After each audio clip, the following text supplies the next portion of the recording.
Here are 15 of the best Ask Reddit stories for today. I hope you enjoy and remember to subscribe. It really helps us out. We post new videos every day. A man takes a stool at the bar and orders a drink. Then he asks the man to the right of him, "How tall is a penguin?" "This tall." "No, they're much shorter than that," he answers. He looks to the man at his left. "How tall is a penguin?" "This tall." "Nowhere near that tall," says the other man. The man puts his head in his hands. The bartender, witnessing all of this, asks the man, "Everything okay, sir?" The man responds, "No, I just ran over a nun."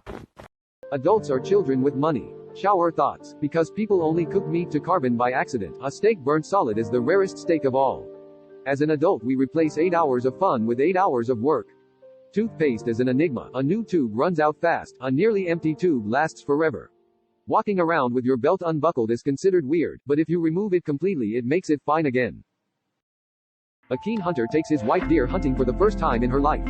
He first explains the basics to his wife, and then says, "One thing is super important. Whenever you shoot something, you must claim it right away. Or else if someone else gets to the kill, they might claim it. So if you want deer meat in the fridge, make sure you're quick to claim it." They went to their deer boxes to see if some deer would show up.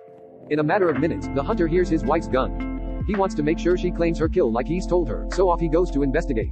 He finds his wife arguing loudly with another man. By the time he gets there, the man is looking panicked and has put both hands in the air, saying, "Sure lady, fine, whatever, if you insist, this is your deer. But can I please take my saddle off your deer before you take it away?" The old professor started each lecture with a dirty joke. After a real objectionable example of that one day, the female students got together and decided that next time, when this happens again, they will all walk out in unison. The professor got wind of this plot. Next morning, after he entered the lecture hall, he said, "Good morning. Have you heard about the shortage of prostitutes in Alaska?" Now all the female students stood up and headed toward the exit. The professor continued, "Oh, ladies, please wait. The plane to Alaska doesn't leave until tomorrow." "We know, but it takes all of us and a whole day to carry your mom," replied one of the students. A man finds a genie lamp, rubs it, and poof, a genie appears. "Genie, I have the power to grant you 3 wishes, but keep in mind, whatever you wish, your mother-in-law will receive twofold." Man, "Okay, my first wish is for $1 billion. Genie, your wish is granted, but keep in mind that your mother-in-law will receive $2 billion. Man, that's fine. My second wish is for a 20,000 square feet mansion in the Hamptons. Genie, your wish is granted, but keep in mind that your mother-in-law will receive a 40,000 square feet mansion in the Hamptons. Man, that's fine. Genie, okay, what is your third wish? Man, I want you to beat me half to death. A German saved my drowning dog. A German tourist jumped in freezing water to save my little dog who was drowning. When he climbed out and gave me my dog, he said, "Here is the dog, keep him warm and dry him off, he will be fine." I said, "Are you a vet?" He replied, "Vet, I'm fucking soaking." An ex-husband and ex-wife are in court fighting in a bitter custody battle over their child. The judge asks the woman, "Why do you feel you deserve custody?" The woman says, "I brought that child into this world. My child literally came out of me. That is why I deserve custody." The judge nods his head and says that is a simple and logical reason. It makes sense. Then the judge turns his head to the man and asks, "She said her side of things. Why do you feel you deserve custody?" The man sits in his chair and slowly drinks from a can of Coke. Then he holds up the empty can in his hand and says, "Was this my Coke or my ex-wife's Coke?" Confused, the judge says, "I believe that was your Coke." The wife is also confused and the judge looks over at her and asks, "Was that your Coke?" The ex-wife says, "No, it was his Coke." The man looks at the judge and says, "Good, we all agree. So when I put money in a Coke machine and a Coke pops out, the Coke is mine, not the Coke machine's, correct?" The angel on the Christmas tree. Not long ago and far away, Santa was getting ready for his annual trip. But there were problems everywhere. 4 of his elves got sick, and the trainee elves did not produce the toys as fast as the regular ones, so Santa was beginning to feel the pressure of being behind schedule. Then Mrs. Claus told Santa that her mom was coming to visit. This stressed Santa even more. When he went to harness the reindeer, he found that 3 of them were about to give birth and 2 had jumped the fence and were out, heaven knows where. More stress. Then when he began to load the sleigh, one of the boards cracked and the toy bag fell to the ground and scattered the toys. So frustrated, Santa went into the house for a cup of coffee and a shot of whiskey. When he went to the cupboard, he found the elves had hid the liquor and there was nothing to drink. In his frustration, he dropped the coffee pot and it broke into hundreds of little pieces all over the kitchen floor. He went to get the broom and found that mice had eaten the straw it was made from. Just then the doorbell rang and Santa cussed on his way to the door. He opened the door and there was a little angel with a great big Christmas tree. The angel said, "Where would you like to put this tree, Santa?" And that, my friend, is how the little angel came to be on top of the Christmas tree. Make a funny joke for TikTok. Here's a joke that could potentially be funny on TikTok. Why couldn't the bicycle stand up by itself? Because it was too tired. A burglar breaks into a house. He begins to search the home for valuables when hears a quiet voice say, "Long, Jesus is watching you." He dismisses it as paranoia and carries on with his crime. He hears the voice again, "Jesus is watching you." He knows this time it's not in his head, so he looks around the room and sees a parrot in the corner. He walks over to the parrot and it repeats one more time, "Jesus is watching you." The burglar says to the parrot, "Is your name Jesus?" "No, it's Moses," the parrot replied. The burglar laughs and says, who names a parrot Moses? And the parrot says, the same person who named the Rottweiler Jesus. Shower thoughts. Most men will receive their first flower bouquet at their funeral. The fact that rich attractive people have insecurities and self-esteem issues is hard to imagine when you are neither rich nor attractive. The first thing most people do when they set foot in a new country is pee. In video games, dying is often a better outcome than losing. Somebody will become the first human to die on the moon.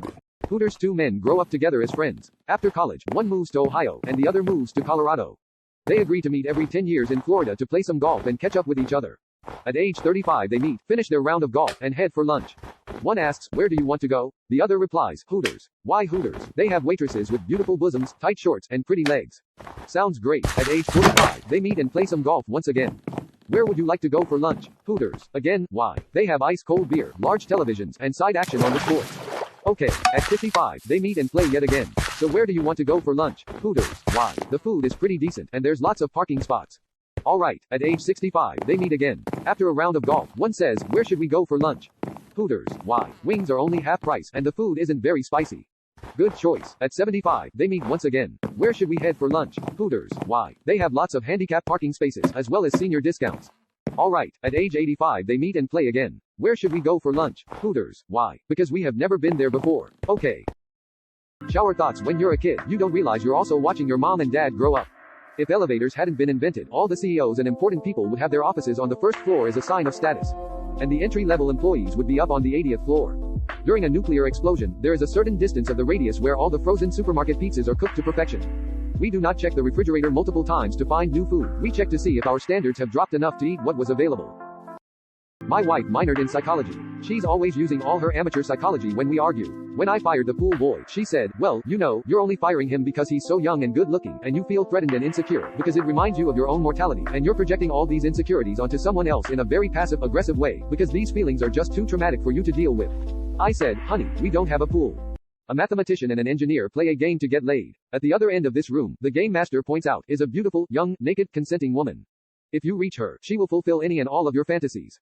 The mathematician and engineer both look at each other with excitement. The only rule is that each step you take toward the bed can only be half the size of the last step. The mathematician studies the situation for a moment, frowns, and then remarks, oh, forget it. I know how this one ends. I'm going home. The engineer also studies the situation, grins, and then begins walking toward the woman. Didn't you hear me? Shouts the mathematician. It's a mathematical certainty you'll never reach her. Perhaps you're right, he says. But soon I'll be close enough that for all practical purposes, it won't matter. A crazy car crash. It was Saturday night. I was just in college coming back from a party. I admit I had taken 2 or 3 shots this night. It's bad, I know, but I didn't think it would affect me. All my friends got super drunk to the point none of them were able to drive. We lived near each other, so I didn't need to drop them off individually, except for another friend. It was a long way from the party, about a 30 to 40 minute drive. It was super late and dark when we headed out from the party. I wasn't worried since the way back was just a long road and hardly any cars on it until we came into town. I don't remember how it happened, but I remember waking up seeing lights all over. To go into more detail, I'll talk about why I didn't expect anything to happen. There's this empty road me and my friends had to take to a party, typical college party. Surrounded by nothing but trees. You can smell the fresh air and leaves falling like raindrops. Me and my friend would joke around with 2 of my girlfriends coming along telling them we saw trees moving and making up stories about this road. This was on our way back since the 3 of them were drunk. Not long after a joke I made it happen, we weren't far off from our homes. A car came out the woods coming straight into our car. I remember just braking as hard as I can, everything slowed down, trees were silent, the car was a feather, and everything was so slow. I caught the look of my friend, he was scared. I don't remember much after that. We were all knocked out. I woke up to sirens and ambulances around our crash and the 3 of my friends getting their wounds treated. One of my friends was in critical condition. I was telling myself I was stupid and I shouldn't have driven knowing I had a few drinks. My friend got rushed to the hospital where she sadly passed away. I still live with guilt inside me knowing she died because I decided to have a few shots. I would have seen the car coming out if I wasn't drunk. I would have hit the brakes on time.